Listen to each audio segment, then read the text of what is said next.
দর্শক, রাজধানীর মানিক মিয়া অ্যাভিনিউতে এই অনুষ্ঠান চলছে এবং সেখানে রয়েছেন আমাদের সহকর্মী জুম্মাতুল বিদা, আমাদের সাথে সরাসরি যুক্ত হয়েছেন। জি, জুমা, মানিক মিয়া এভিনিউতে নতুন দলের আত্মপ্রকাশ অনুষ্ঠিত হচ্ছে, এখনো সম্ভবত অনুষ্ঠান চলছে, সার্বিক পরিস্থিতি জানতে চাই। কিছুক্ষণ হলো এই আনুষ্ঠানিক আত্মপ্রকাশের আনুষ্ঠানিকতা শেষ হয়েছে। এখনো এই অনুষ্ঠান স্থল ত্যাগ করেনি এখানকার উপস্থিত যারা সমর্থক রয়েছেন কিংবা যারা অতিথি রয়েছেন, উপস্থিত হয়েছিলেন, তারা এখনো রয়েছেন এবং যারা নতুনভাবে নেতৃত্বে এসেছেন তাদের সাথেও অনেকে দেখা করছেন।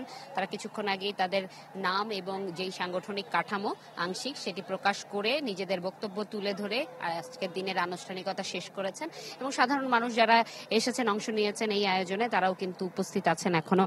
তারা নিজেদের মতো করে যে সেই কাঙ্ক্ষিত নেতা সাথে কথা বলছেন, নিজেদের অধিকারের কথা কিংবা নিজেদের আগ্রহ স্বপ্নের কথা তুলে ধরছেন।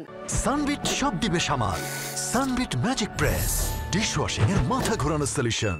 আবার ফিরে আসছেন এবং আমরা আহতরা যেহেতু এখানে এসেছিলেন, আহতদের স্বজন একই সাথে নিহতদের পরিবারেরাও সদস্য এসেছিলেন জুলাই বিপ্লবের, তাদের সাথে কথা বলার চেষ্টা করেছিলাম, তাদের কাছে জানতে চেয়েছিলাম এই নতুন রাজনৈতিক দল নিয়ে তাদের ভাবনা কিংবা তারা কি ধরনের স্বপ্ন দেখছেন। তারা বলেছেন আর প্রতারিত হতে চান না তারা, অর্থাৎ গণতন্ত্রের যেই বিষয়টি শুধুমাত্র অধরা রয়ে গিয়েছিল তাদের ভাবনায়, সেটিকে তারা দাবি করছেন যে এই রাজনৈতিক দলের মধ্য দিয়ে একটি সুষ্ঠু প্রতিযোগিতার মধ্য দিয়ে প্রাপ্তি সম্ভব এবং তারা বলেছেন যে সময়ের সাথে প্রতিটি রাজনৈতিক দল বাংলাদেশ প্রশ্নে এক হোক এবং বাংলাদেশের স্বার্থে, জনগণের স্বার্থে, নাগরিকের স্বার্থে যাতে ঐক্যবদ্ধভাবে এগিয়ে যায় এই প্রত্যাশা তারা ব্যক্ত করেছেন এবং যারা নতুন রাজনৈতিক দলের নেতৃবৃন্দরা তারাও কিন্তু এই একই প্রত্যাশা ব্যক্ত করেছেন যে ঐক্যবদ্ধ হয়ে কাঁধে কাঁধ মিলিয়ে বাংলাদেশের জন্য তারা কাজ করবেন এবং দলীয় যে সাংগঠনিক কাঠামোটুকু তারা তুলে ধরেছেন,